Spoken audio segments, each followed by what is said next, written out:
저한테 이혼 맡기시는 분들 기준으로 봤을 때 거의 셋 중 하나의 비율로 불륜, 외도로 이혼을 하거든요. 원래 사이가 정말 좋은데 불륜으로 인해 외도하는 경우의 비율은 좀 낮고요. 원래 사이가 정말 안 좋아서 서로 없는 사람 취급하는 사이에서 불륜이 있는 경우의 비율이 좀 높죠. 그래서 불륜이 이혼의 직접적인 원인인 경우와 어차피 이혼하고 싶었는데 서로 다른 사람 자유롭게 만나는 사실상 이혼 상태에서 한 명이 먼저 적발되는 경우에 불륜은 명분일 뿐이고 불륜이 이혼의 수단이 되는 경우도 제법 있습니다. 여러분들이 보통 불륜을 하는 거는 처음에는 안 걸리겠지 이렇게 생각을 하시는 분들이 많은 것 같아요. 그리고 또 다른 분들 같은 경우는 같이 살아도 행복하지가 않다, 오히려 같이 있으면 서로 막 신경 끓는 소리만 하고 불행하다, 같이 있는 게 불편하다, 이런 경우에는 같이 보내는 시간 자체가 점점 줄어들고 서로가 이 정도는 좀 해줄 수 있는 것들도 안 해주려고 하고, 이러다 보니까 점점 밖으로 나돌게 되고 불륜이 될 수밖에 없는 그런 환경이 조성되는 것이죠. 남자의 경우에는 보통 아내가 임신 출산하는 과정에서 좀 관계를 하기가 힘드니까 육체적 욕망에 대한 불만이 쌓여가면서 유흥업소를 가거나 외도를 하다가 발각되는 경우도 종종 있습니다. 근데 이게 신혼 초기뿐만 아니라 나이가 많아진다고 해서 외도랑 불륜이 적어진다? 그런 건 또 절대 아닙니다. 오히려 더 많아진다고 볼 수도 있어요. 남성의 기준으로 좀 예시를 들자면 자신의 남성성을 좀 확인하려고 드는 본능이 있어요. 그래서 오히려 더 성관계나 꼭 관계가 아니더라도 다른 사람의 호감 등에 집착하게 되는 경우가 있습니다. 그런데 이제 아내분이 그때 되면은 갱년기가 오고 또 신체적 심리적으로 안 된다고 하니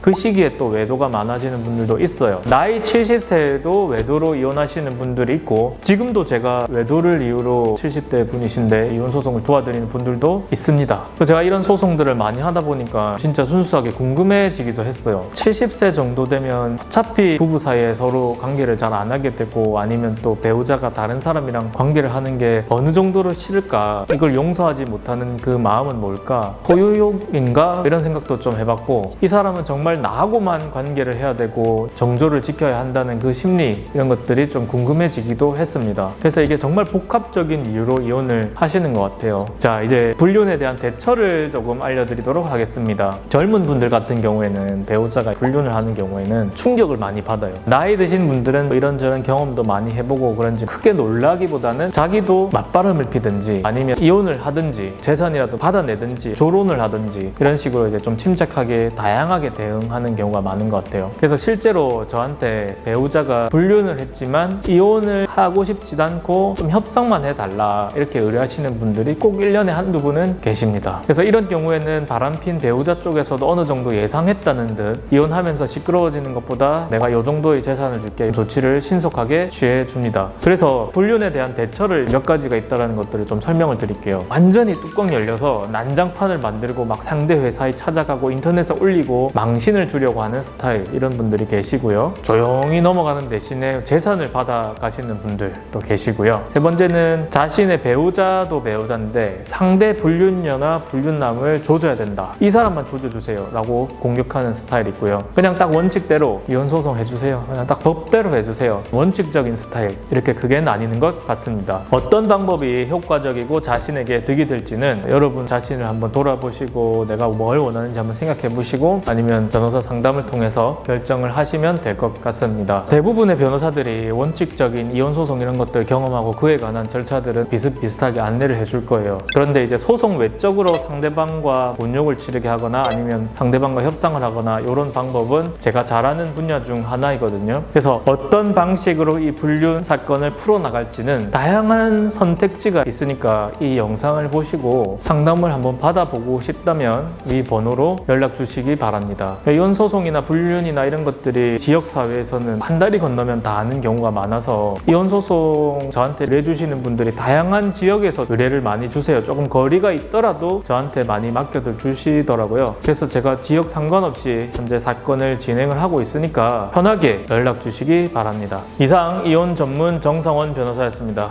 감사합니다.